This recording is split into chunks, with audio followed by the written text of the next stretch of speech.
We should be live, guys, from the beautiful hills of Buda, from Budapest. And hi from me, and hi from that guy there who goes by the name of David Allen Martin II. Hey, David, how's it going?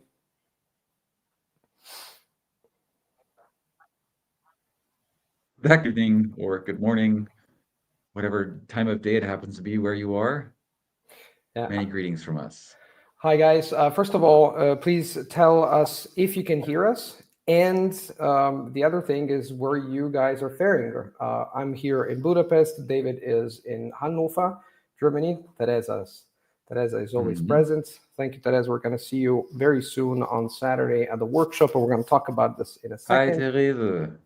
Teresa, yeah, I always say Teresa. I always call her Teresa. Then Gianluca Suffredini, I guess he's Italian like me. He says, yes, we can hear you. I'm in Italy, Tuscany, beautiful place. I'd love to retire. When I retire, I'll go to Tuscany. Okay, guys. So everything should be set. Hello from Reunion Island. Teresa says, beautiful. I'd love to go there one day. Hi from Chile, Alfonso. Then you have the usual, our beloved friend, Mr. Comunicación. Will you guys be talking about fake polyglots? Unfortunately, no, Mr. Comunicación, not today. So maybe another day. So look, I can hear you, Jenna. Okay, guys, so more people are coming in. Today we're going to talk about, methods, efficient methods and inefficient methods, or better said, why most people do not learn foreign languages, and why the people who learn foreign languages efficiently do what they do in terms of, they have to have a few things aligned. The bottom line is that if you know how to learn a language and you have these things aligned, you can learn anything. But before we start, I'd like to get into it. I'm just going to talk to you about something very special that is going to happen in 2 days. So I'm just going to share the screen here. And basically, we have a workshop. Some of you have already, actually, a lot of you have already signed up, and thank you for that. And this is going to start very, very soon, actually, in 2 days. But yes, Ramiro, that's exactly what we're going to talk about. More than a new course, it's a workshop. So we're going to talk about that. And let me share my screen, and you're going to see, hopefully, what this is all about. So you should be able to see that. Please write in the chat if you see what I'm seeing and what hopefully also David is seeing. David, confirm that you can see this. Unlock your vocabulary in 3 weeks. Okay, perfect. So guys, I'm going to show you what this is all about. Basically, it's a series of 3 workshops. So this is not... we've done a webinar last week. That was a huge success. People loved it. We were flooded with messages that were very grateful for showing this.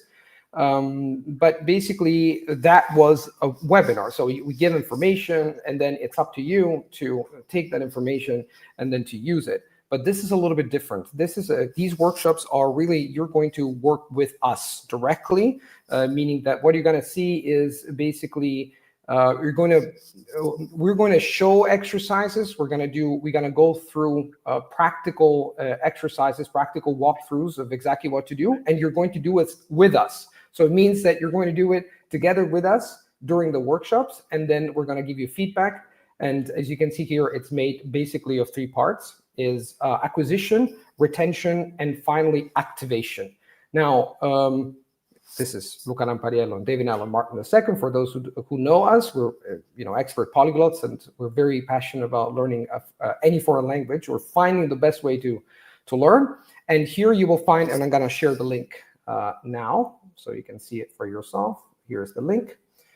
And you will see here that it's a series of workshops that unfold over 3 weeks. The first one is going to start basically in 2 days, so Saturday.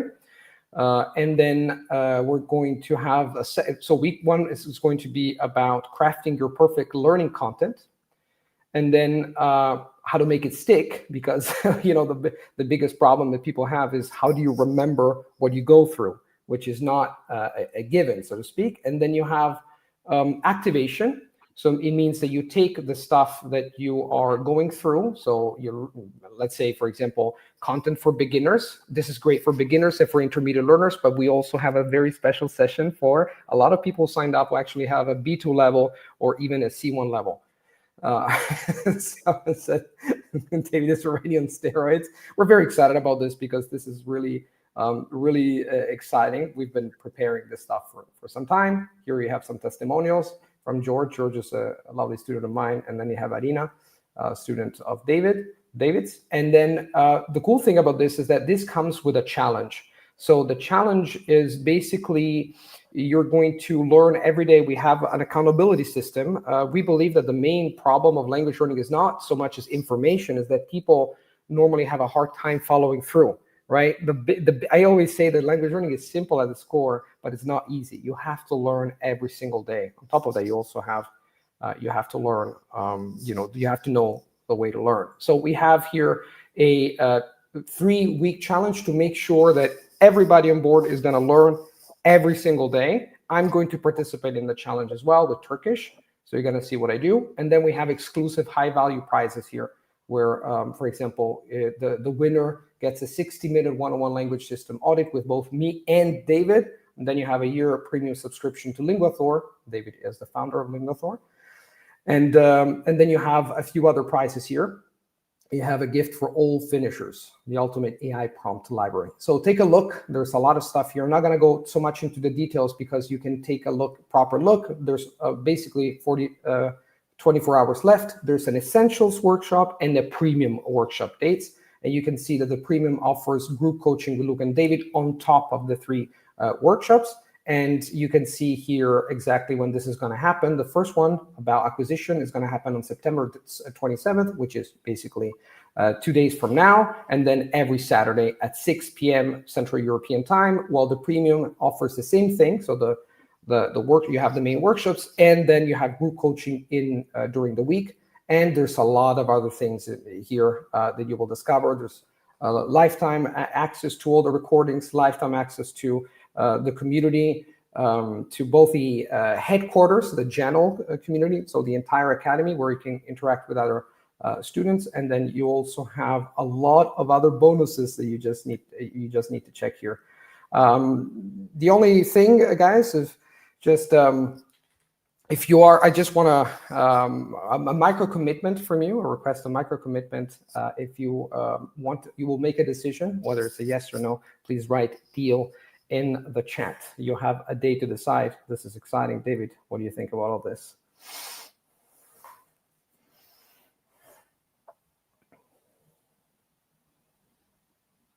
A deal. Yes, exactly. David wrote deal. Deal. Can you hear me, David?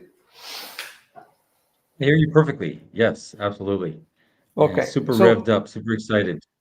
Yeah, we're super excited. There's a lot of people already signed up, and they're already writing in the community. They've shared their stories, and there's people who have a A1 level. They're just starting learning languages. Then there's people who have a B2, and there's also people who have a C, let's say C1 level, but they're still struggling with speaking.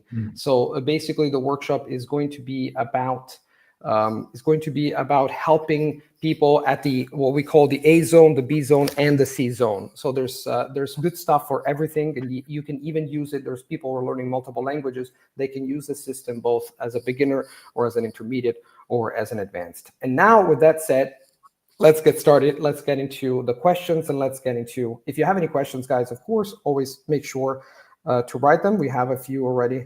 We're gonna go back and forth through the chat, up and down. But while you leave your questions, and feel free to ask anything, it doesn't have to be just about vocabulary and about speaking. It can be about learning 2 languages at the same time. It can be anything. So feel free to ask us everything. We're going to talk now, though, about efficient and inefficient methods. I'm going to start with David. David, I still remember this great talk that we had when you were in Krakow, and you told me that you didn't start on the right foot, so to speak, but now you're a polyglot. You speak a bunch of languages well, especially you have an exceptional level in German. So how did you get there? How did you move from, maybe not mediocre student, but having struggling massively with language learning to being the polyglot and the person you are now? So what do you think was lacking in terms of mindset, in terms of organization, in terms of strategies, and what is it that changed during these years that led you to the right path, so to speak? Well, organization and strategies, I think, are the key words from what you just said, and that was most definitely what I was lacking. When I would say that I was a mediocre student, not because I didn't have the capacity, and Luca and I have seen many times that students who thought that they were mediocre language learners, in actuality, end up being superb, excellent language learners when given a system, when given the right methods, and when shown how to organize themselves efficiently. And so that was the boat that I was in initially when I started learning languages, because I had no idea what I was doing. There was no system. It was all grammar based. It was vocabulary lists with no, uh, we weren't given any, we were told you need to learn this and not told actually how to learn it, why to learn it, what context to learn, or the fact that it's even important to learn vocabulary inside of context. None of this was actually known to me when I got started. And so I failed, if you will. I started with French, stopped. Started with Spanish, stopped. It wasn't until I got to German, as I mentioned before, that we actually received something of a system from the teacher. And we were also shown how important it is to do things that are fun and interesting for you, right? Because if it's fun, if it's interesting, if it's relevant to you and you're getting motivated, a large part of what we do in the workshop is showing you how to create your own materials based on your interests. And that is undoubtedly one of the main areas where I failed initially. How about you, Luca?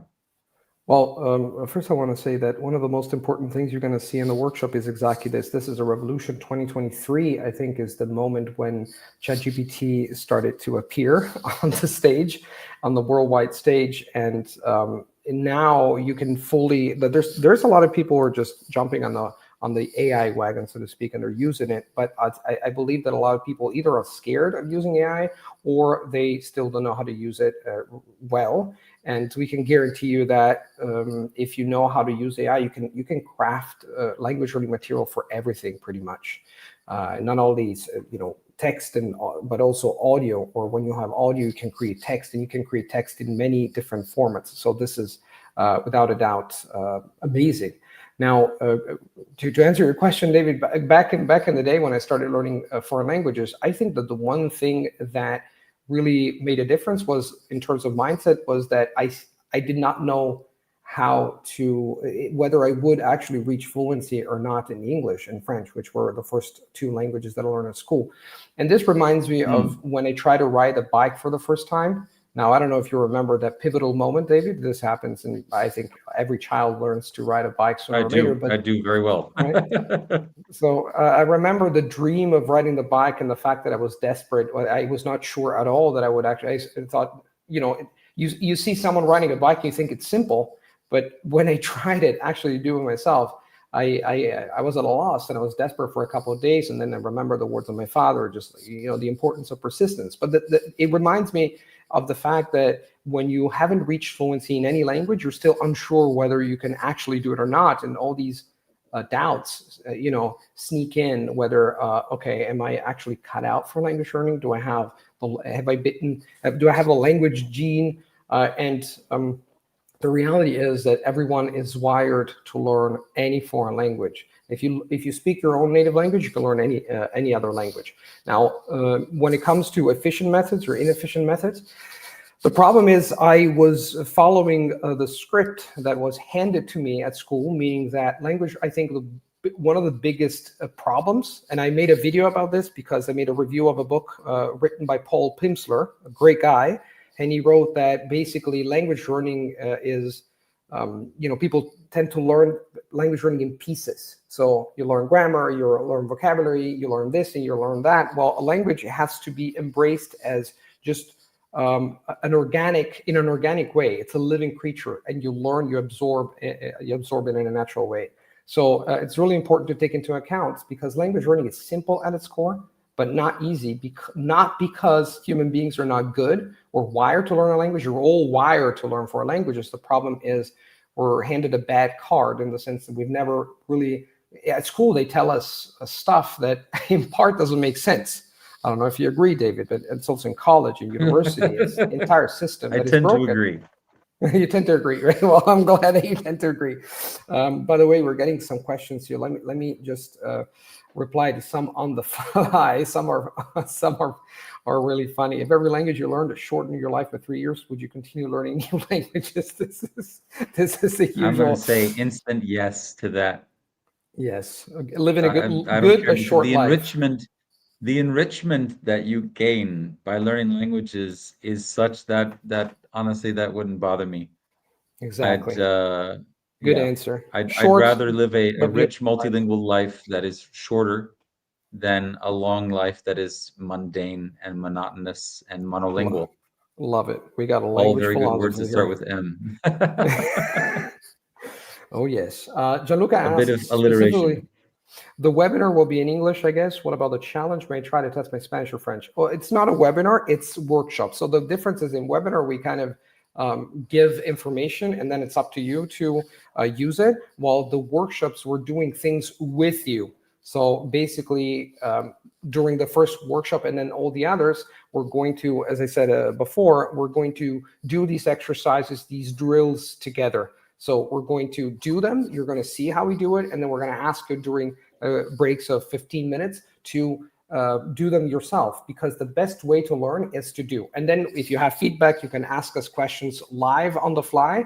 And during the entire 3-week period, you can post directly on Circle. And if you get the premium, you also have access to me and David coaching you directly during the week, especially on Wednesdays, where we're going to have live interactions. Now, you ask about the language. The webinar, the workshop will be in English, but it applies to any language. So, in other words, Gianluca, if you were learning Spanish or if you're learning French, then we will ask you to apply these techniques to French or Spanish, even both if you want. Although I tend to believe that it's better to focus on one language, learn your craft, and then apply to any other language. Hmm. Then let's I see would agree. here. We Dude, got a question in Spanish from Alfonso. yeah, go on. Wait, I'm just Um, gonna. There you go. yes. ¿Cuál es el mejor método para aprender contenidos específicos de gramática, por ejemplo, las distintas declinaciones de los adjetivos posesivos en alemán? Ajá. This is for you. So you can translate that because some people don't speak I will, Spanish. yeah, exactly. I'll translate. So, what is the best method to learn specific content with regard to grammar, so specific grammar content, for example, the different declinations of adjectives, possessive adjectives in German? So, very good question, Alfonso. First of all, muchas gracias. Thanks for the question. What both Luca and I recommend is that grammar always be learned within a specific context. So, if you want to learn specific grammar, in this particular case, the adjective declinations or declensions, which can be quite complicated to learn in German, I recommend, and I can say this from my own personal experience because I learned German from zero to hero, going from being a non-native speaker and learning it, up to a C2 level as an adult. You have to learn these within a context. What I recommend that you do is you write sentences, so your own sentences that have to do with you and your life. So let's say you write, for example, a short story that is an excerpt from your life, maybe an anecdote, and you specifically use these adjectives, declensions within your story, and then you memorize your story. Sometimes memorization gets a bad rap, and we shouldn't be, all of our learning should not be memorization based. But when it comes to things like this, where you're actually learning phrases that you would say over and over again, because as I said, they are excerpts from your life, things that you will undoubtedly say again and again and again, then I do recommend you memorize them. And I did precisely this myself. So write a list, for example, of 10 of these, right? It can be based on a story that you've written. Make sure, if you're having difficulty coming up with them, use ChatGPT. Now, we show you how to do this in the workshop. So we're going to give you very, very specific exercises and prompts that you can use to do this yourself. But just give it a try with ChatGPT. Say, I want to practice this specifically, right? This is my story. Integrate this grammar into my story so that it makes sense, so that it sounds good, and then memorize your story. And once you've memorized a specific structure, then you can extrapolate that to other contexts. All right, that's the trick. Lovely. Thank you, David. And one more time, I wanted to stress what Pimsleur said, that you learn grammar, vocabulary, pronunciation, syntax, and whatnot, while you consume content that is comprehensible, interesting, and rich. Then you can do many other things to shore up your learning, the quality of your learning. But that's the main point. Instead of when you focus too much on, oh, I want to learn the declension of this, I want to learn how to use adjectives, you're missing the forest for the trees. Meaning that you will learn, your brain will pick up these patterns if you immerse in the language. But of course, what David pointed out, that if you immerse yourself in the language, plus you create content for yourself, and on top of that, you create you design creative ways to for your brain to be exposed to those specific features that you want to improve, then bingo, then that's where you're gonna win, so to speak. Dude asked this question many times, I think 5 or 6 times, so I'm just gonna read it before he posts it another time. Will you ever make a detailed video on deliberate practice along with demonstrations? I just posted that 2 weeks ago. So 2 weeks ago, there's a complete breakdown of what I do at an A2 level in Turkish. And during the workshops, you're going to see that on steroids, meaning that was just one part of the walkthrough of the many things that I do when it comes to learning a language. And there's going to be a lot of things that I haven't shown on YouTube that we will show on the workshop in terms of, once again, acquisition, and retention and activation. And I'm gonna do the challenge myself. The challenge, by the way, the 3-week challenge is a specific outcome. So it's not something that, oh, just learn a language for 30 minutes a day and that's it. We want at the end for you to reach a specific outcome. For example, if you're a beginner, we want you to start within the next 3 weeks to start forming your own sentences, which is a very valuable skill to do, even at an A2 level. And please write in the chat if you're at an A2 level in any language and you still find it difficult to form your own sentences, this is going to be beneficial as well. So the art of forming sentences is something that is made difficult by inefficient methods, but actually can be fun and be very rewarding if you know how to do it. And that's our goal for, again, for the A zone. And then if you have a B1 or B2 level, our final goal for the 3-week challenge within the workshop is to basically record a video of 1 or 2 minutes talking about whatever you want to talk about, as long as you talk about it in your target language. That's the main outcome. And then there's also an outcome for those who have a B2 level and want to improve even more. So let's move on to yet another interesting question by Mr. Comunicación, who's full of interesting questions. What's wrong with using apps like Duolingo, Busuu, or Babbel? I think you guys just don't like green owls. I think it's owl, right? Not owl. So Mr. Comunicación, I'll reply to that question. There's nothing wrong with apps like Duolingo, Busuu, or Babbel. It's just that I believe they should be as I always say, the icing on the cake. The cake, most of your time should be spent on consuming content that is acquisition rich, as Stephen Krashen would put it. I don't know if you guys know Stephen Krashen. Write it in the chat if you know. He's a famous linguist. And then if you want to use Duolingo, Busuu, Babbel for 5 minutes or 10 minutes a day, that's great. But still, since most adults have only 30 minutes a day, maybe 15, your time is better spent on acquisition-rich content. Listen, reading, and basically watching content that you can understand, that you find interesting, and that you will dissect in an active way so that you pay attention to what is happening. I guess we'll move on to the next question. I don't know, David, if you want to add anything, or this is clear, you agree with me. I think that's clear. Okay. I tend to agree. Great. There's just a few things David and I disagree on, but very few. Just it happens. Everybody, as you will see, actually another thing in the workshop, we will. I always believe that at the beginning, maybe 20 years ago, I thought, I have the best language learning method in the world. The reality is everybody learns it a different way. there are principles that are effective. So if you know the principles, then you can leverage them to create your own methods. But the reality is that, for example, David does things in a slightly different way. And that's because he's a different individual who likes doing different things. So it's perfectly fine. As long as you understand the principles, you can adapt them. We will show you in the workshop both ways of learning. My way, my method, my tools, and then David's way, methods and tools. And then you can take David's method, my method, or merge them and create some sort of language Frankenstein superhero method that adapts. Yeah, disagree is also an incendiary word, because we actually agree on the principles, because the principles are the principles. Where we diverge, I think, is perhaps the more fitting term, is simply on the application. And as Luca said, that simply comes down to our own personal preferences, right? But once you have that knowledge of what the principles are and how you can apply them, then you can apply them in any way you wish. Exactly.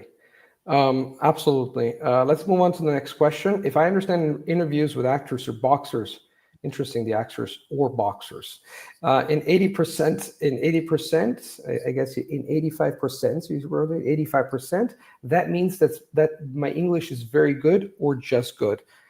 Mariusz, it's an interesting question. It depends on what you mean by my English is good, because your listening comprehension of interviews with actors and boxers might be good, but maybe you might be lost when it comes to, science, etc. So I would say, Mariusz, that it's important to define well the question so that you can get to a precise answer. So I would rephrase this by saying, okay, I watch a lot of content in English on YouTube. If you are able to understand most of what is being said across a wide range of topics, it means your listening comprehension is pretty good. As for your speaking or writing or reading, I have no clue.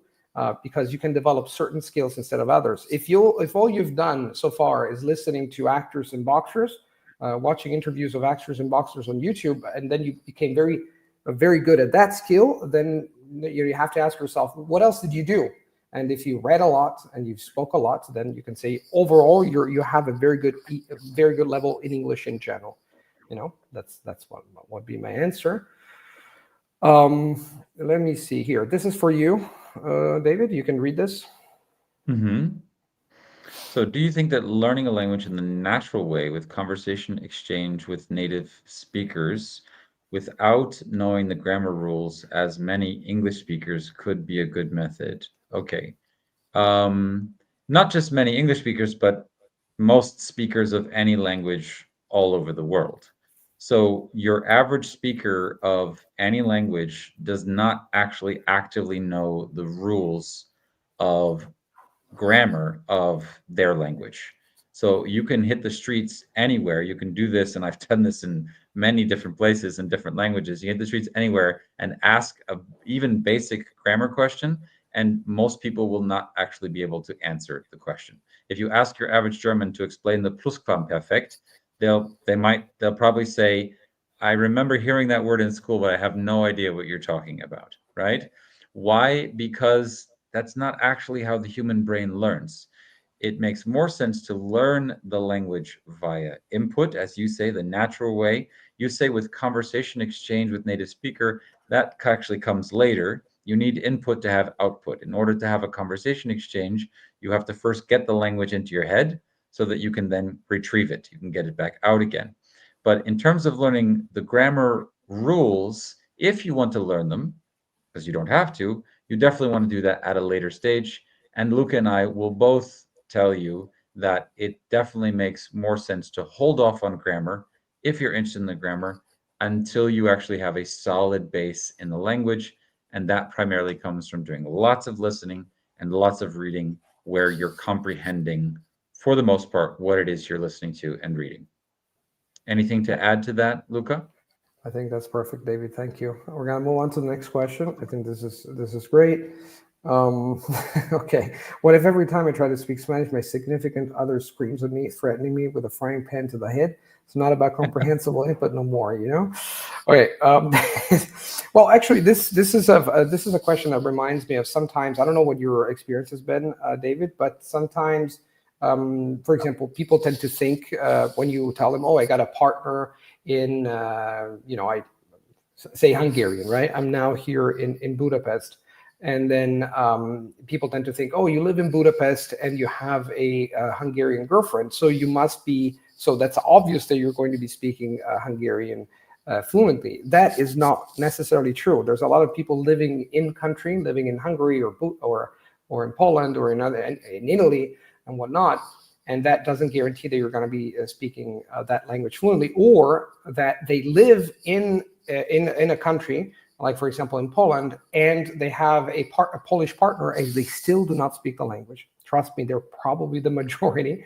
I don't know if this has been, if you have any experience, if you've known people like that, but it's a stereotype that living in country or having a partner is a recipe for success. Actually can backfire. What do you think, David?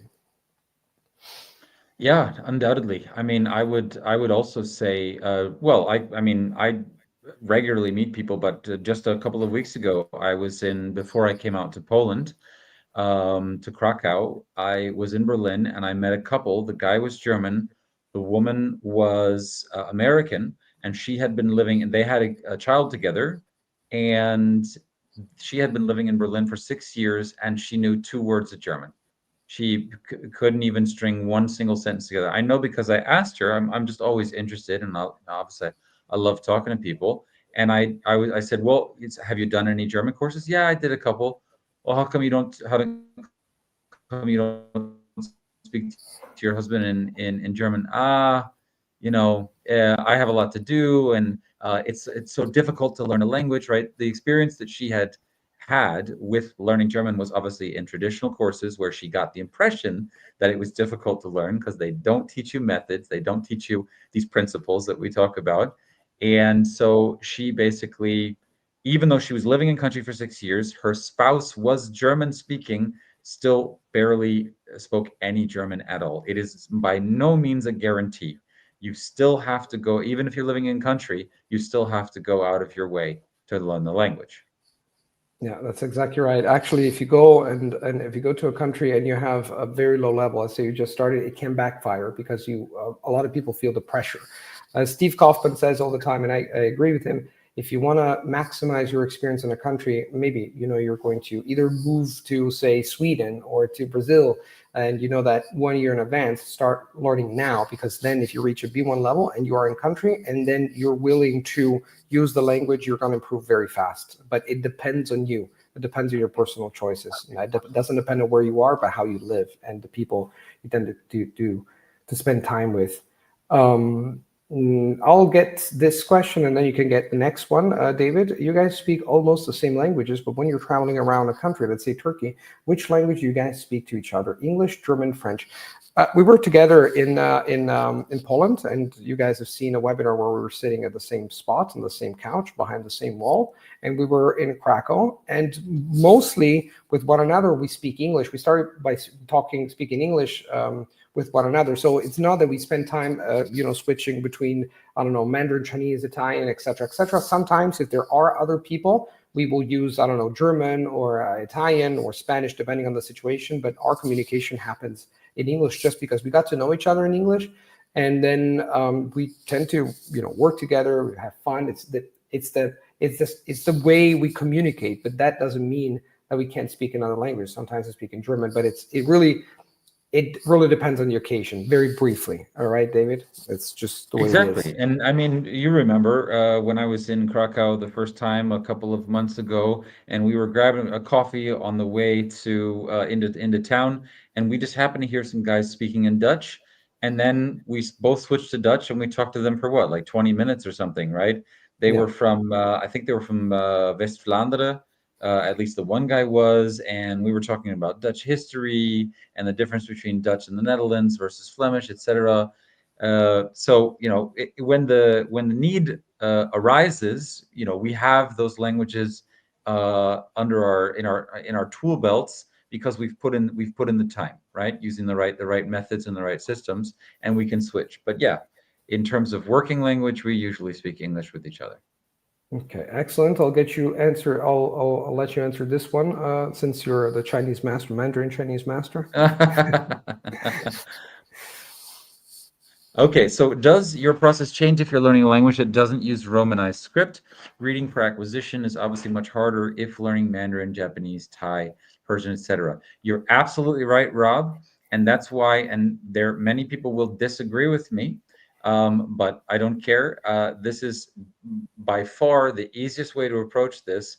I highly suggest that at the beginning of your studies, you spend most of your time reading the transliterated script. What does that mean? That means you're reading Mandarin, but you're reading in pinyin, right? If you're reading Japanese, you're reading transliterated Japanese, so Japanese written with Roman letters, with the Latinate alphabet.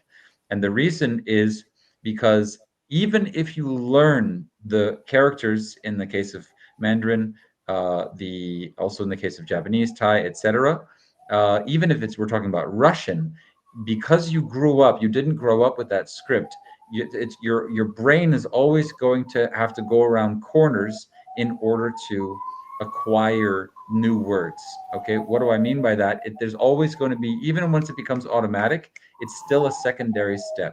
So I highly recommend that you, and I did this myself with Mandarin, that you spend the first few months, so 3 to 6 months, at least reading the transliterated version first in order to acquire the words, and then you can read the character version, right, or the non-Latinate script version as a secondary step. Okay, and not everyone will agree with me on this, but in my opinion, you'll be doing your brain a favor. And I learned way more words than my fellow students who I study Chinese with, because I followed this method, whereas they just out of principle said, no, I'm going to do everything in the non-Latinist script, and had a much more difficult time with it.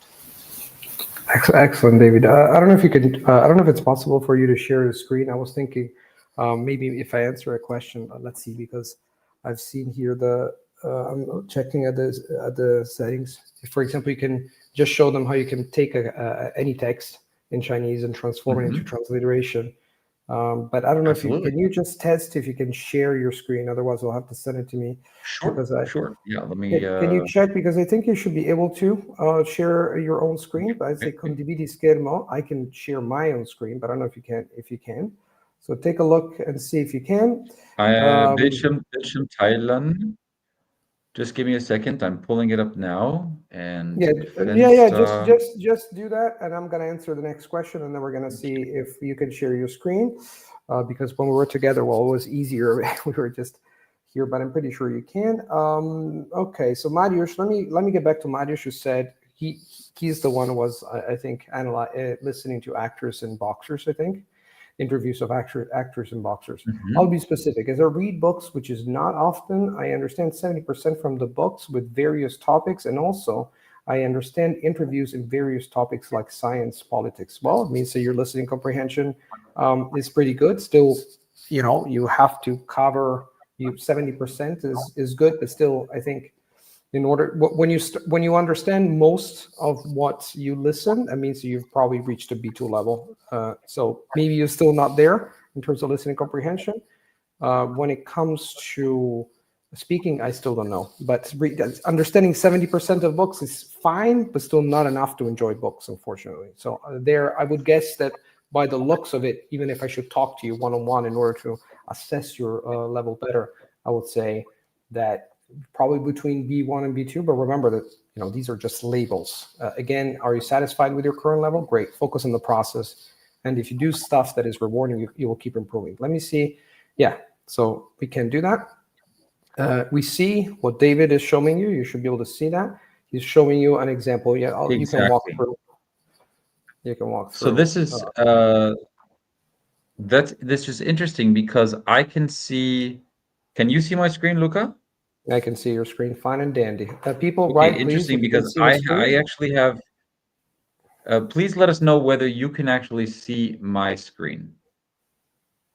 Okay. Now I can finally see the screen on the actual YouTube feed. Okay, yeah, great. You can see it. Yeah. Okay, so this is a website called Mandarin Bean, where you just have, it's a free website where you have lots and lots of different lessons.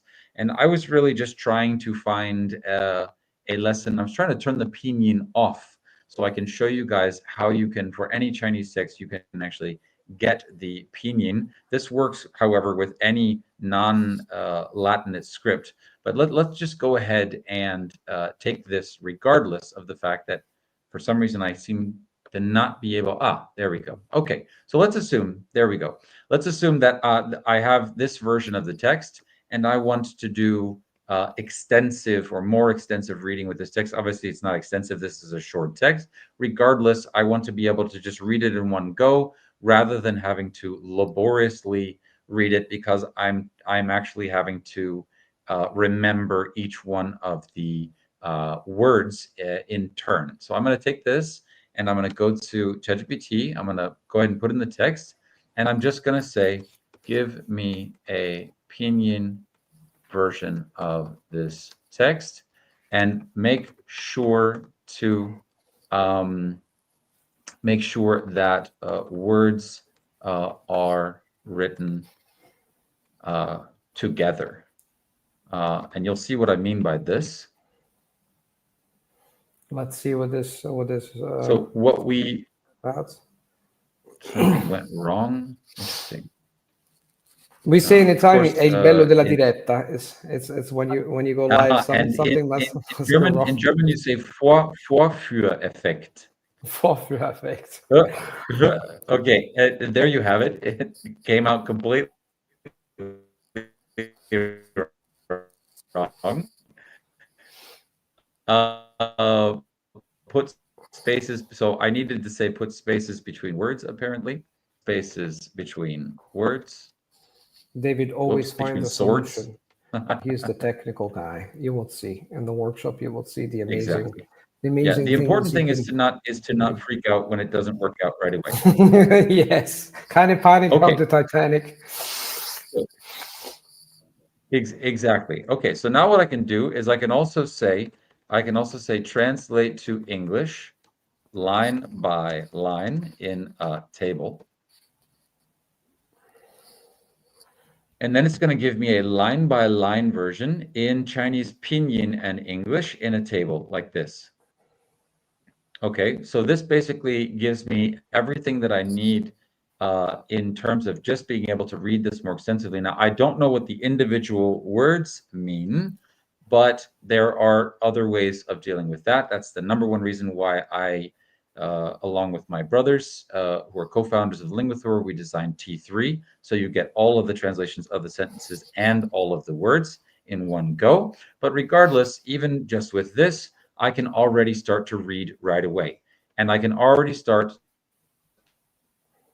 to figure out what these individual words mean. And I can much more easily practice my pronunciation and intonation. This works for Chinese, this works for Japanese, this works for Thai, this works for Russian. Okay, I highly recommend that if you're just getting started, that you actually learn like this as a primary step.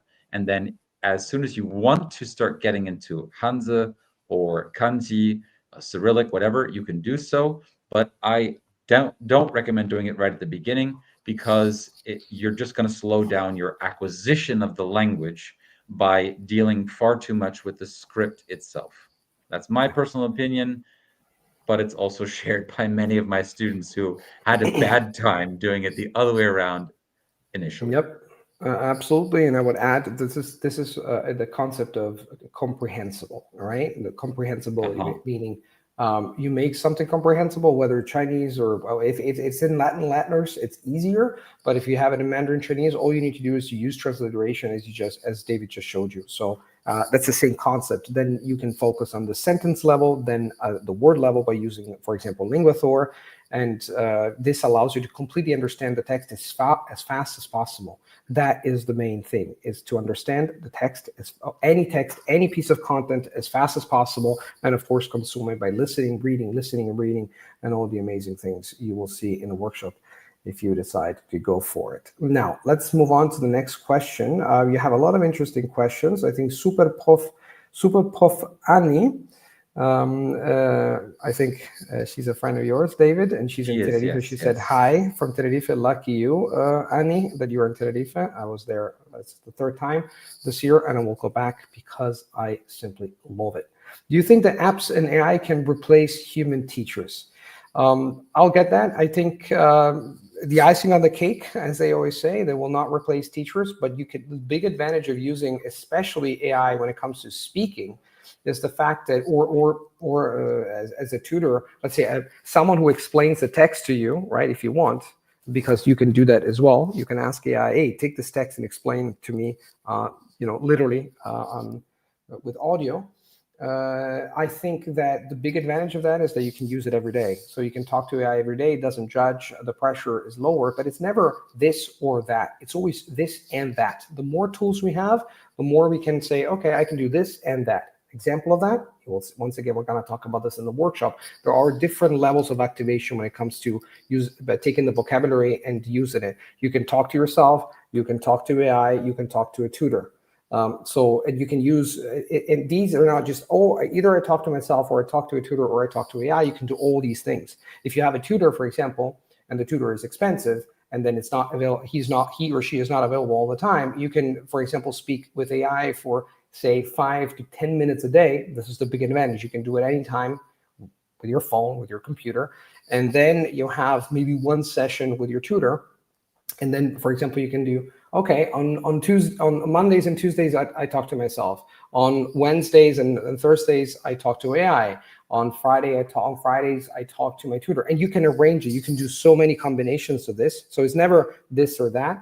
So the answer, Prof. Annie is simply that they're not going to replace human teachers.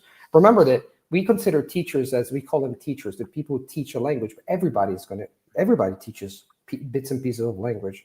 Every person you stumble upon, whether it's deliberate or not, unintentional or intentional or unintentional, they have something to give, they have something to learn. So the answer is no, apps and AI will not replace human teachers. That's my opinion. This is from Gianluca. David, maybe you can answer that. Sure. I think that the learning principles are very important, but the motivation that you have for learning foreign language is more important. What do you think usually Italians learn to date women? Maybe this was more Okay. for me than for you, but well, maybe not. Maybe not. Um, well, so first of all, the last part aside, I 100% agree with you that motivation is incredibly important. Both are important. They're kind of two sides of the same coin. You can know all of the right principles, but if you're not motivated, it doesn't actually matter. You can have the best app in the world, but if you don't use it, it's pointless. It's useless. It won't do anything for you. So you obviously need to be motivated. And that's a big, big reason why a large part of the workshop that we're giving is showing you how to create materials that you yourself are interested in, right? Because at the end of the day, those are what are going to actually keep you motivated, keep you going, right? Because if you're learning things that you're not interested in, you're not going to keep going. You're going to give up. And that's why I gave up on Spanish. That's why I gave up on French initially.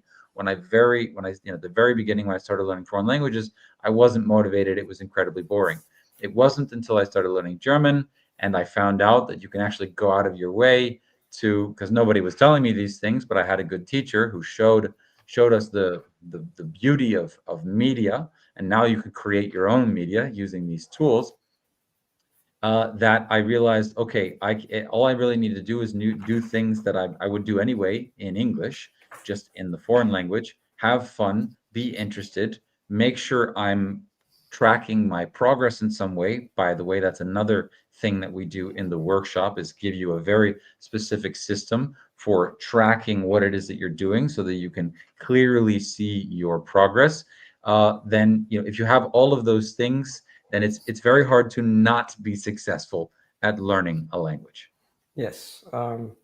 Thank you, David. I agree 100%. As far as dating women, I think it's a little bit of a stereotype, but it's also true that a lot men in general, it's not just Italians, Actually, my experience has been that a lot of Italians are with foreign women, especially in Poland. There's a lot of this Polish girl, Italian guy combination. But the funny thing is that most Italian guys do not speak Polish, actually. And the Polish girls speak either Spanish, if they have a Spanish partner, or English or Italian or Portuguese. Well, the other way around doesn't happen very often. So yes, Italian men want to date foreign women, but then a lot of Italian men do not learn languages because they realize it's too difficult. Going back to what I was saying before, having a partner is not necessarily a recipe for success.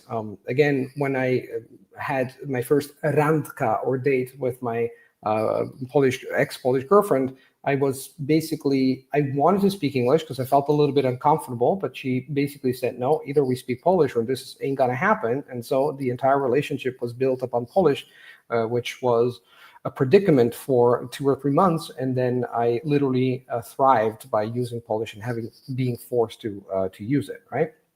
Necessity is I don't remember how to say it in English. Necessità fa virtù, we say in Italian. Is the mother of invention. The mother of invention. Right? So let's go through some other questions. You guys, got a lot of interesting questions. We're going to try to answer most of them, but let's see. So let's go up. This is an interesting question. I'll reply. Global, I think I'm reading L, it's not an I. Global here. What is your take on learning multiple languages simultaneously? I've been focusing on Dutch for 18 months and German for 6 months. I can read them both at B1, but when I speak, it's Niederdeutsch. Interesting, Niederdeutsch. Okay, so first of all, I've been very passionate about learning and obviously maintaining foreign languages. There's so many amazing things to say about the topic, but unfortunately, due to lack of time, we can't delve into it. But I've been with my team, I've been building a course. Also, David is in it. We had a wonderful interview about learning and maintaining foreign languages. But let me tell you this. The general rule and one of the most important concepts within the course is this. If you reach a B2 level, again, let's use these labels for the sake of brevity and simplicity. But if you're able to reach a fluent level, so you speak a language fluently, let's say B2, again, lovely people, if you don't know what B2 means, I take it for granted, we take it for granted, but you can write CEFR assessment grids. I can actually do the work for you, CFR assessment grids, and send you directly the link in the chat. And you can download it in many languages. Let me see here if I can find it. This one is in English. I hope you can see it. There we go. I just put it in the chat. But I think you can download it in many other languages. And here you have the choice. You can download it in any language you want. So they're in the chat. Just click on them. So if you have a B2 level, then in a language, then it's easier to learn another one and to reduce interference. Let me explain what I mean. The main problem global of learning 2 similar languages is that if you haven't reached a B2 level, the problem is they're going to do this. So L2 and L3, so German is going to influence your Nederlands, your Dutch, and Dutch is going to influence your German. If, on the other hand, you reach a high level in German, let's say B2, C1, etc., then yes, there will be some interference, but mostly when you try to speak, let's say that your German is very solid, German will influence your Dutch, but Dutch will influence your German very little. So there's little interference. There's interference just in one direction. There will always be some interference when you're dealing with 2 similar languages, whether one is at a high level or both at a low level. But if you're learning similar languages at a level that are both, let's say both, they are below a B1, you're bound to experience a lot of interference, which is exactly what is happening. So you might say retort, so what do I have to do? Now, I know that this is a painful decision for any learner to stop learning a language for a bit. But in my experience, it would be better to focus on one language to bring it to the next level and then leverage that level in order to improve the other language and bring it to that level as well. You can continue as you're doing, that's fine, but then you're going to experience a lot of confusion, which is inevitable because the brain, basically you have to see it as as an autostrada, as we call it in Italian, a highway where two cars are trying to get inside in the same highway. Because unfortunately, the language structure, the linguistic features of both structures are very similar, so your mind tends to confuse them. That would be my answer. Let's move on to the next one. If David agrees, we can move on to the next one. This was the dating women, the Italian guys. Okay. I think Patrick's question is a good one. Let me go. Yeah, because there's a lot of them, so I don't want to skip them. The one at 1855. Yeah, exactly. Okay, so do you think it's a good idea to spend thousands of hours just listening, avoiding reading and speaking until I reach the point where I reach auditory fluency and then start speaking and later reading? Do you want to answer, or I'll get? Yeah, I'll answer this. I'll answer this because it's close to my experience. Absolutely not. It is a bad idea.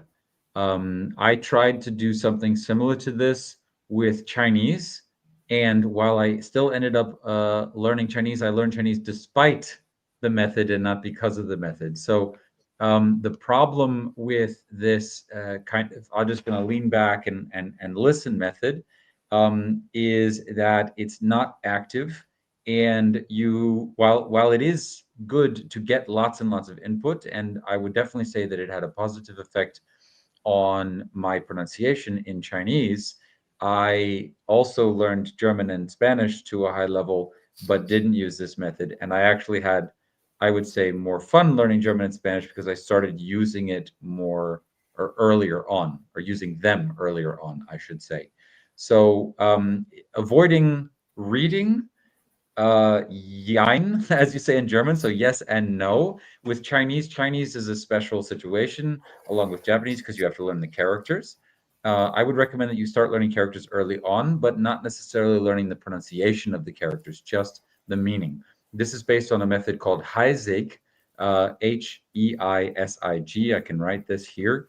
If you just look up the Heisig method of learning Chinese characters, it's based on learning characters that are related in form, but you don't learn the pronunciation. Why does this make sense?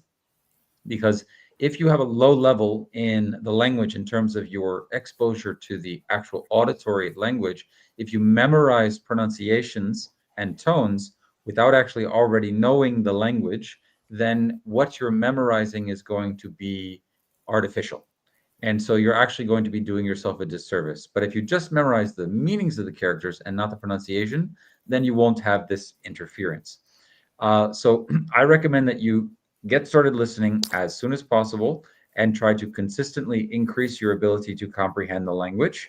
And then the reading that you're doing should be using pinyin, as I showed earlier, where you're using a transliterated version of the language. And then speaking, you can start speaking when you feel comfortable. Luca waits a long time generally until he starts speaking. That makes a lot of sense. I also waited a very long time for Chinese, but I believe now that I could have started at an earlier period or point in time speaking in a controlled environment, in a highly controlled environment.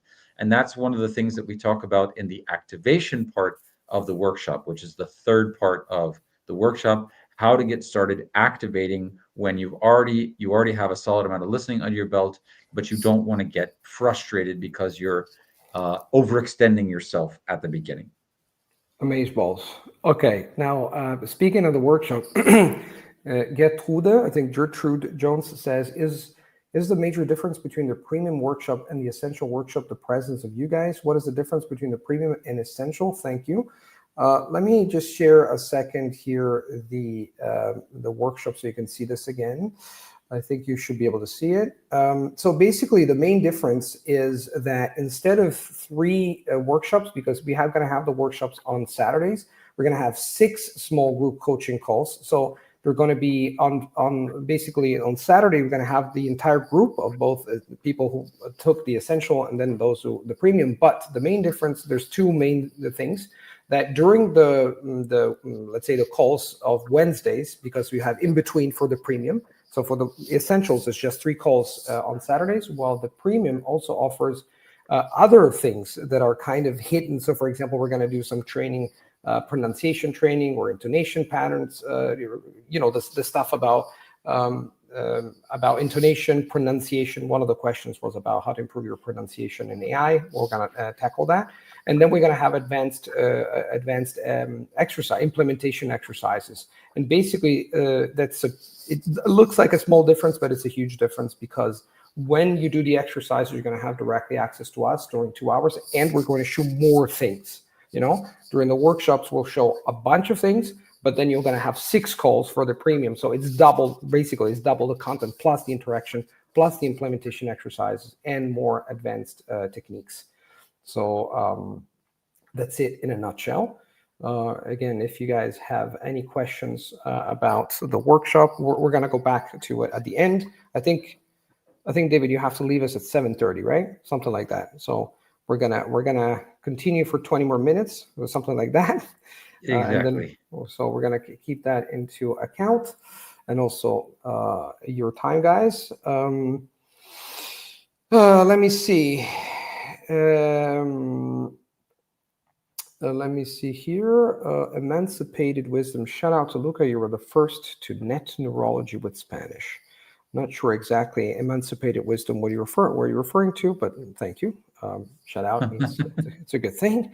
So Global says, thank you. I'll stick with Dutch until I'm a lot more confident then. Good decision. But just move one language to a confident level. I like the word that you use here, confident, because fluency is also a matter of it's a level of confidence you have in a language. When you feel comfortable, when your language feels familiar. We use these terms B1, B2, etc. But the reality is, you speak a language well when the language feels familiar to you across multiple situations, and when you're confident using it in most situations. I'll answer this. Do you guys have any experience studying Arabic? Personally, no. Maybe David has, but I've been contemplating the idea of learning Arabic, modern standard Arabic, and maybe some dialect, but it will happen sooner or later because it's a beautiful language. I don't know if you have anything to add, David. I do have experience learning both Arabic and Hebrew, actually. This was a long time ago, and it was before you had AI or any of the other tools that you have now. And if I were to learn Arabic, I would do it most definitely in a much more efficient way than I did back in the day. I would actually be interested in learning Arabic simply because it would be so much easier now. Now that you can very easily, as I already demonstrated, just transliterate things, get obviously translations, explanations, et cetera, and then also the pronunciation is incredibly important. The fact that you can convert any text into a high quality audio file, is amazing, and all of these things make learning, especially highly foreign languages, at least from an English speaking perspective like Arabic, a heck of a lot easier than it used to be, even 5 years ago. Excellent. So I don't have much to add to that. Emancipated Wisdom was the one who said dump David because he couldn't pronounce your name on your first video date. Joke, obviously. It's okay. Interesting. The green arrow. Do you guys think an intermediate to advanced learner in the language should focus on more extensive exposure than active exposure? Sometimes I focus too much to understand everything. This is an excellent question, the green arrow. I'll answer that. And the answer is when you get the whole point of doing deliberate practice, or better said, to sit down and focus, is to basically build that language infrastructure that then allows you to expose yourself more and more. So at the beginning, it's quality, and then it's quantity. So this is called the weak interface hypothesis. So basically, it's a hypothesis according to which what you want to do is that you want to leverage the fact that you're an adult. You do deliberate focus. You build your craft by doing all these exercises we'll work on, and you will show you in the workshop. And then once you've gotten a good level, you can expose yourself to the language without trying to understand everything. Start watching YouTube videos for the pleasure of it. You start reading for the pleasure of it instead of trying to understand everything. So the answer is, if you feel that at the level you are, you're trying to understand too much and you're spending too much time doing deliberate practice, then balance it. Balance it out. Try to do both. Try to do maybe 20% or 30% of sitting down and learning for 30 minutes, and then the rest you just relax and try to consume content for the pleasure of it. And this balance changes obviously with time. So you have to experiment, and you have to see what works and what doesn't. Very interesting question by Shade. I'll have David answer that. Is it better to learn speaking grammatically correct via heavy input, no grammar, or a mix of both? Currently learning Spanish and trying to speak freely and semi correctly. What do you think, David? Mm-hmm. Okay, so learn to speak grammatically correctly via heavy input, no grammar, or a mix of both. I would say a mix of both of those things. So heavy input, no grammar at the beginning, and then later on a mix of both. So you should continue getting lots of input. You should never stop getting lots of input. But at some point, I personally no longer learn grammar until I already have an intermediate level of understanding in a language. I don't learn any grammar at all until I reach an intermediate level of understanding. So we're talking about at least 1,000 vocabulary items, for example. I will already understand in the language before I want to have anything to do with the grammar. And the reason is because if the language does not already exist in your head, then it's very difficult to kind of place this grammar anywhere. You need to have the scaffolding, as we call it, right? You need to have essentially the lexical scaffolding. So all of the kind of pieces need to be, the structure needs to be there for the grammar to actually make sense. Otherwise, it is highly analytical. It's effectively like math, and it's far too bottom up rather than top down, right? Luke and I talk about this a lot.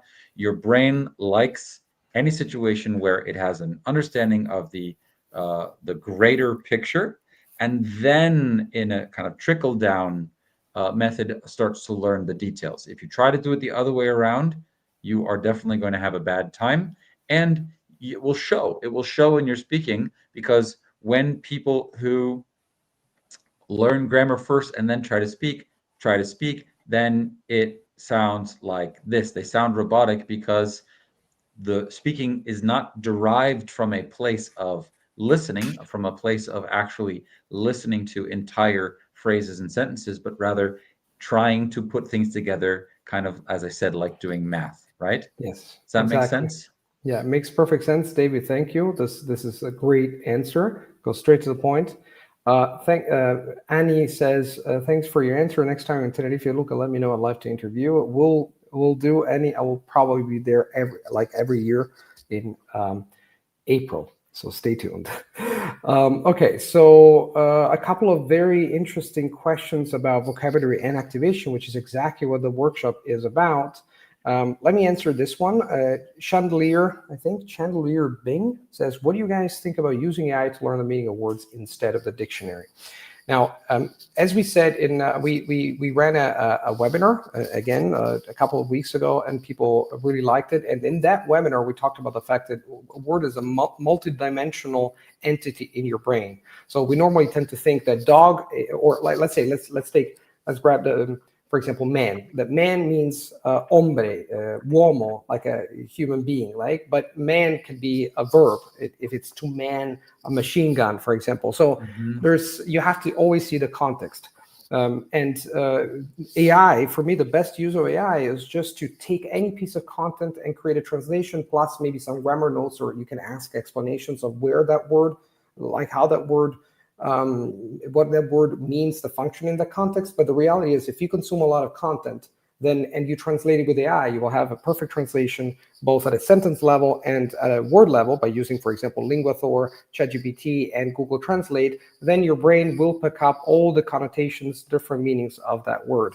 That's instead of just, asking AI, what does this mean? How many meanings does this have? Because it looks like you're learning a lot, but in reality, your brain is not picking up much, because that's deliberate learning. It taps into the declarative part of your memory, not the procedural. But one thing that you can do, and I've been doing it, is to ask AI to break down words. So if you have a long word, it can break it down into syllables or give you the words that make up this long word, and you will learn 2 or 3 words at the same time. For example, gözlük, means glasses is göz. I, look, is stands for device. So you learn the concept of device, eyes, and glasses at once. But that's at a word level. Again, to me, it's missing the forest for the trees. Consume a lot of content, use AI, leverage AI, or whatever tools you have in order to always make it comprehensible. Consume a lot of stuff, and your brain will figure out the rest. I don't know if David has anything else to add. I have nothing to add to that. That's a Okay. 100% on the mark. Okay, fantastic. So Adele, this is a very common problem. We're going to answer 2 or 3 more questions. Then we're going to wrap it up. We're going to show you again the workshop. Again, there's 24 hours left. This is a common problem with speaking, right? Again, whether you live in country or not. I live in Poland and I study Polish. When I speak, I find it difficult to express myself. What do you advise? What do you advise me? He said. Before I will let David answer that one, but I will premise by saying, Adele, that we do not know your situation. So if you normally, knowing the background is really useful as coaches. We always ask questions so that we know more. So if you can tell us a little bit more, how long have you been living in Poland? How long have you been learning the language? Have you been speaking it?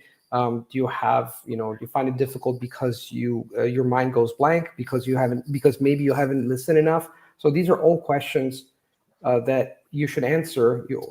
Some information you can give us in order to give a thorough reply. Mm-hmm. So. Mm-hmm. Yeah. Sorry, to read this one. It's funny. So, David, what do you think about this?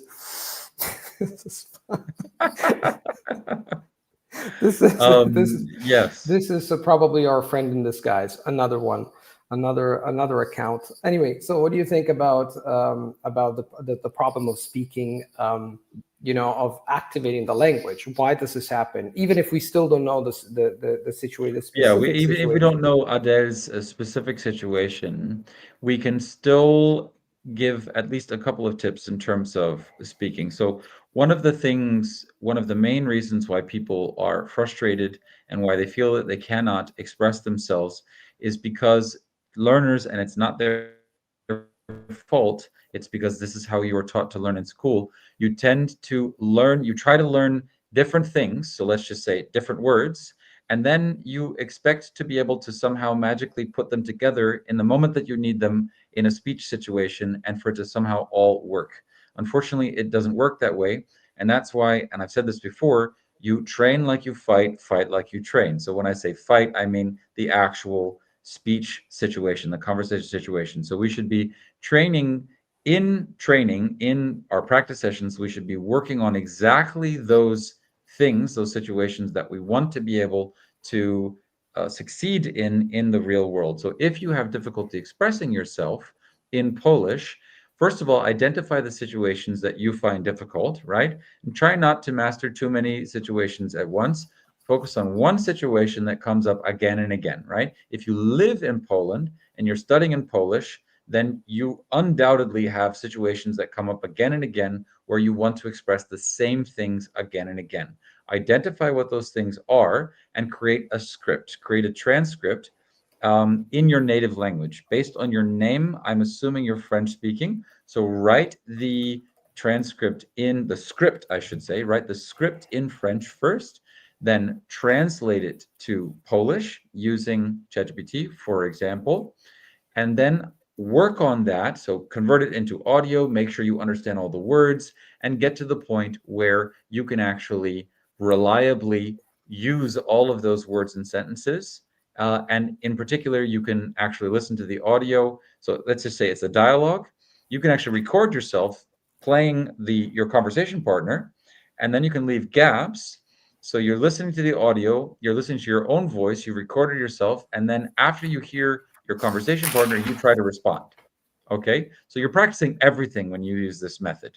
You're writing your own dialogues, right? So they're relevant automatically to your life, which means they're automatically motivating and interesting for you, right? Then you're recording, so you're practicing speaking. You're listening back to the recording, so you're practicing listening comprehension, and then you're trying to respond using the already existing Polish that's a translation of your script that you created. If you do this consistently to the point where you can immediately respond, right, without too much ums and ahs and so on and so forth, you will notice a massive boost in your speaking ability. Excellent. We have more or less 5 minutes. We're going to answer a couple of questions.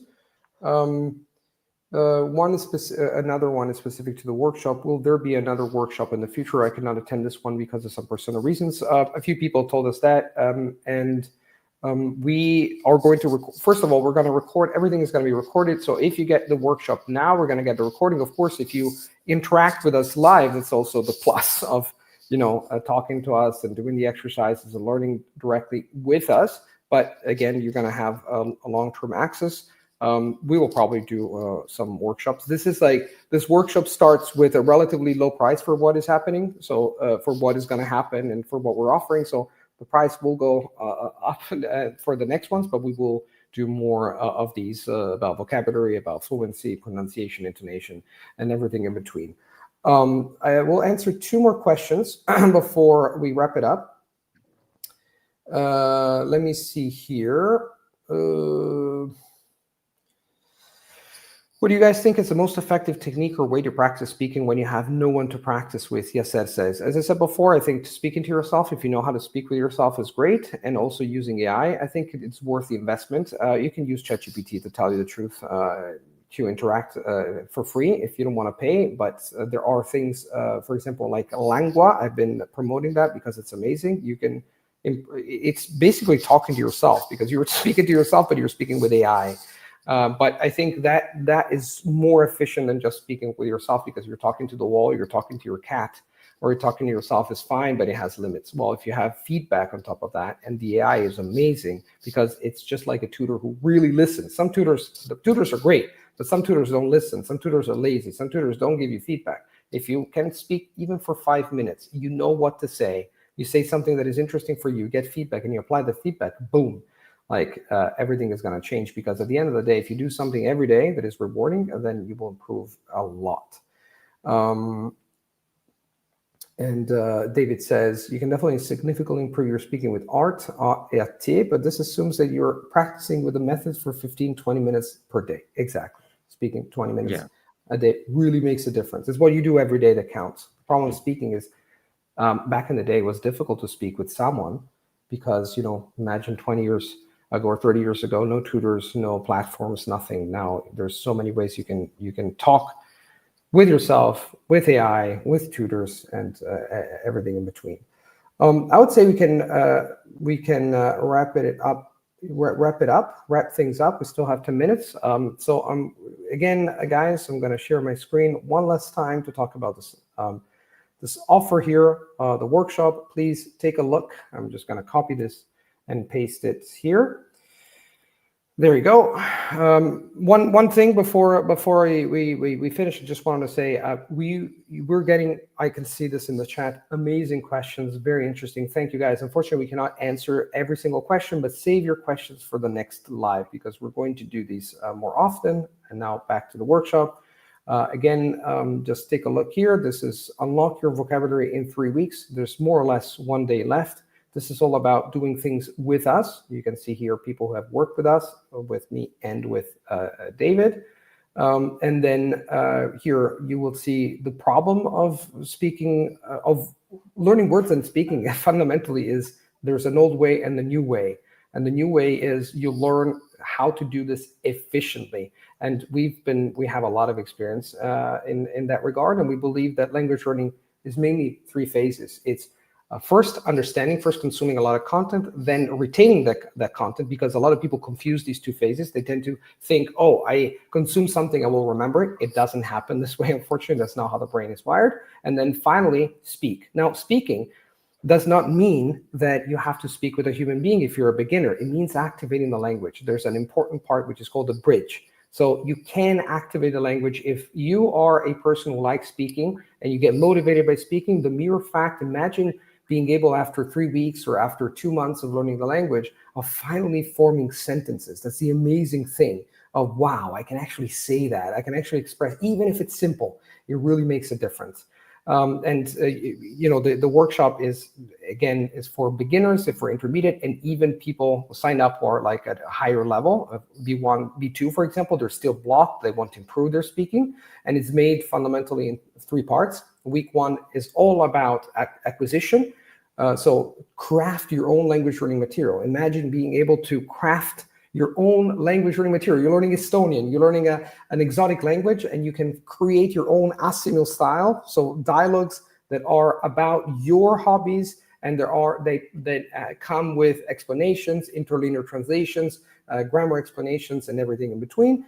And then how to make it stick. It's important to introduce novelty, to do something every day, but you also have to find ways to repeat it. How do you repeat? How do you integrate repetition into novelty? That's where the workshop is going to show the magic.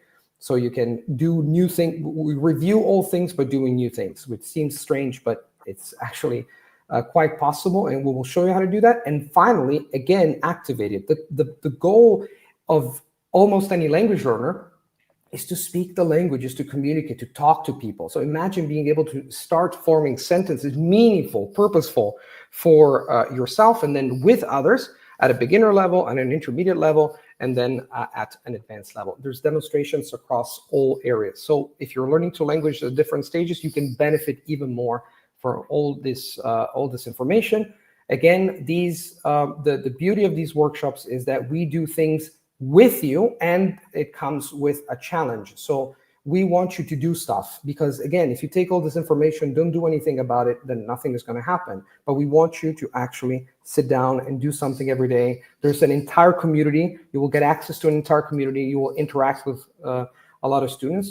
There's a lot of people, dozens of people are already signed up, and they're already chatting with one another. Hey, I'm learning this, I'm learning that, etc., etc. I'm excited about this, I'm excited about that. And then again, here there's a conspicuous difference between the essentials and the premium. We have a few slots left. The main difference between the premium and the essentials is that there's practically double information. There's more information, demos, and more drills during the week. So it's not only on Saturdays, which is for everybody, but also on Wednesdays with me and David.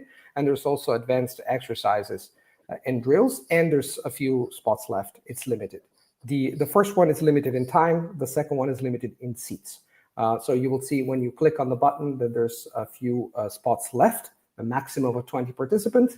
You can see here all the features. There's bonus stuff. There's prizes for the if you go up. There's a lot of prizes here for those who win the challenge, to keep you once again accountable.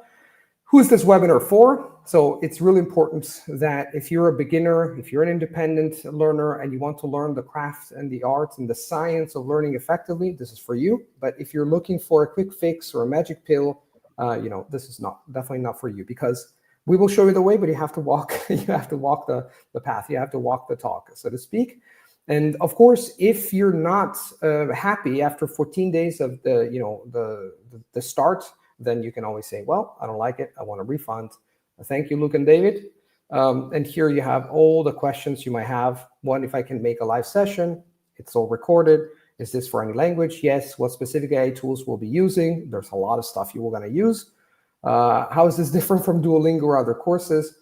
What is the private community? A lifetime access include. Remember, you get access to the course, the space of the community space of the course, or either essential or premium, and also permanent access to the bigger headquarters of the entire academy, where there are hundreds and hundreds of students. So you're gonna get the benefit, the extra benefit of that. And the one last thing is, again, we will probably do this again, but the price is this is a premium price, literally, because then the price will, I think, what we're offering here, this is a relatively reasonable price for what we're offering here in a nutshell. I don't know if, David, you have anything else to add. I will post this once again here. I hope you guys are excited, those who signed up already. If you have signed up, please write in the chat, yes, I'm excited. And if you, again, guys, if you decide, you have 24 hours to decide, think about it. And, we're excited to see you in the workshops. Yeah, we've already had a lot of people sign up, and we're very much looking forward to getting started and helping people, especially to punch through any plateaus that they've been experiencing, any of the difficulties that they've been going through. We've been through them ourselves, and we know how to deal with those problems, those trials and tribulations. So we really, really look forward to seeing you guys in the workshop, because it's going to be a blast. It's going to be a blast. And one last thing that I wanted to say is the fact that it's important to stress that we love this job because it offers a transformation. It's amazing to see how people move from, okay, I'm desperate, I don't know how to learn a language, to, oh, now I'm empowered, now I know what to do, now I have the tools, now I have the mindset, now I have the techniques. And then again, a big problem that people have is that they might get excited and they don't know, hey, how am I going to do this? Am I going to do this for a week, a month, a year? That's where also this workshop is about. I'm going to show you what I do, what David does in terms of organization. It's not just about the information. It's the what. It's okay. It's important. It's the how. We're going to show you the strategies, but then it's the when. How do you do it? How do you make it happen every day? This is where a lot of people fall flat on their faces, so to speak, or the lofty goals that people have fall flat on their faces. Is that a lot of people just give up. They don't continue. If you do something every day, if that's something that you do is cool and it's rewarding, then you're bound to learn any language to fluency, and we guarantee you that. And we're going to show you that in the workshop. That is it, lovely people. You have 24 hours. We left the link in the chat. We will also provide a link in the below the video, so in the description box of this live. And thank you for all who signed up, and we've received a lot of messages. They're super excited. Thank you, David, and I'll see you on Saturday at 6 Central European time. That is Rome time, Hungary time, Hanover time. Exactly. Thank you, Luca. Thanks to everyone who's here with us, and to everyone who's already signed up. We're really looking forward to it. Take care, everybody. Have a nice evening, and we'll see you this weekend in the workshop. Thank you. Happy language learning, and hugs from Hungary and from Hannover, Germany. Schönen Abend noch allerseits. Buenas noches. Ciao, ciao. Buenas noches. Ciao, ciao.